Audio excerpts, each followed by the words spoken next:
মাসখানেক আগেই বলিউড ভাইজান সালমান খানের মুম্বাইয়ের বাড়ির সামনে এসে ভোররাতে গুলি চালিয়ে যায় দুই ব্যক্তি। সেই ঘটনার রেশ কাটতে না কাটতেই চমকে দেওয়ার মতো এক তথ্য সামনে আনলো মুম্বাই পুলিশ। মুম্বাই পুলিশ বলছে, আগের ছক বানচাল হওয়ার পর লরেন্স বিশনোয়ের দল নতুন প্ল্যান করেছে সালমানকে তারই পানভেল ফার্ম হাউসে খুন করার জন্যে। ভারতীয় সংবাদ মাধ্যম বলছে, তারা সালমানের বাড়ির সামনে গুলি চালানোর মামলার বিস্তারিত হাতে পেয়েছে।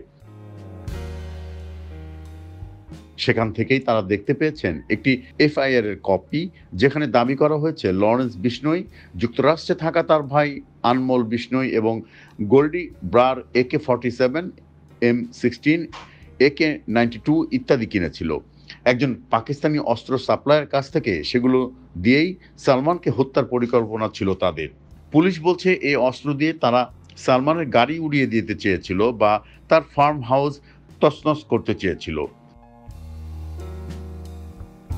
কিন্তু তারপরও বাড়ির বাইরে গিয়ে গুলি করার মতো দ্বিতীয় প্ল্যান তারা কেন বানালো, সেটা নিয়ে এখন ধোঁয়াশায় পুলিশ। সালমান খানের বাড়ির বাইরে গুলি চালানোর পর এই মামলায় একাধিক ব্যক্তিকে গ্রেপ্তার করা হয়েছে। 1998 সাল থেকে বিষ্ণুই গ্যাংয়ের চক্ষুশূল হয়ে রয়েছেন সালমান খান।